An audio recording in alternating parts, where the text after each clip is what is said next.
You continue with the controversial topics here.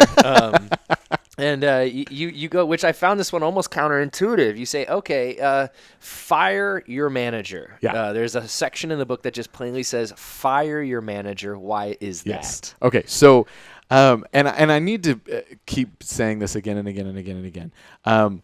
This is how I do this, do music and do buying. But, and the other part of this is that I wrote this book for musicians that want more gigs, that are they may not necessarily be young musicians, but they're in the earlier stages of their career, all that kind of stuff. So what happens very often, I've found, is you're playing a lot, you're gigging, or you're practicing, pushing it hard.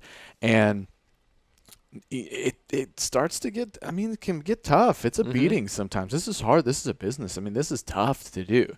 And so you've got a fan. Usually it's a fan that loves what you're doing, thinks you're awesome, loves the band, wants to be a part of what you're doing.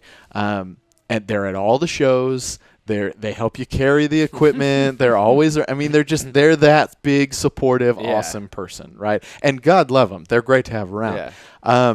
But one day, because they're not a musician, but they want to be a part of what's going on, they say, hey, I would love to be your manager. And they're smart. They're great people. You trust them. They've got some creativity about, and go, man, this is perfect.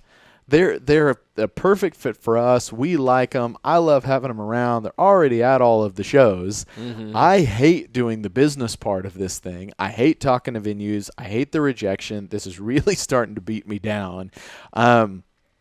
And this person really understands that world better for me. So I'm going to make a professional move, and I'm going to have that person take over.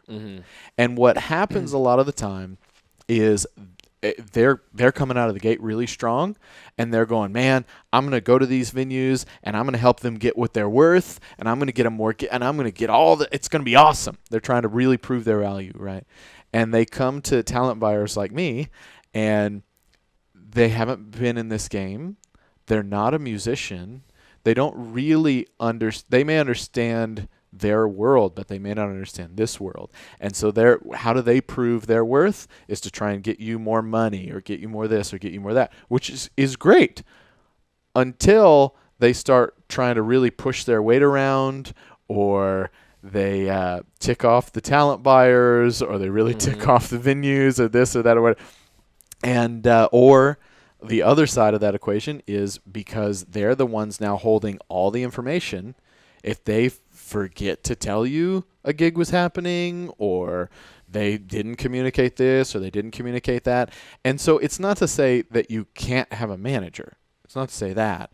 What I'm saying is, if you want to make this your career, it's far better to do those things that are pretty difficult at first. You get into a rhythm for a while by yourself, so that you know what you want. You know what you want. You know what you want to play for. You know what the figures should be. If somebody forgets a gig and it was you, then no worries, right? If somebody forgets a gig and it was your manager, man, and so that's what I see happen a lot of the time, is because this is a tiring business.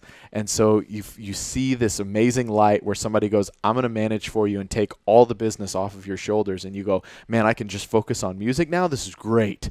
And what happens and I see it happen all the time. It's one of the number one killers for bands that I see all the time, is that manager comes in and just tanks it for them. A manager should come in with connections and networks for people that you don't already have. They should know people that you need to want to know. They need to be in this game with a lot of experience to give you direction.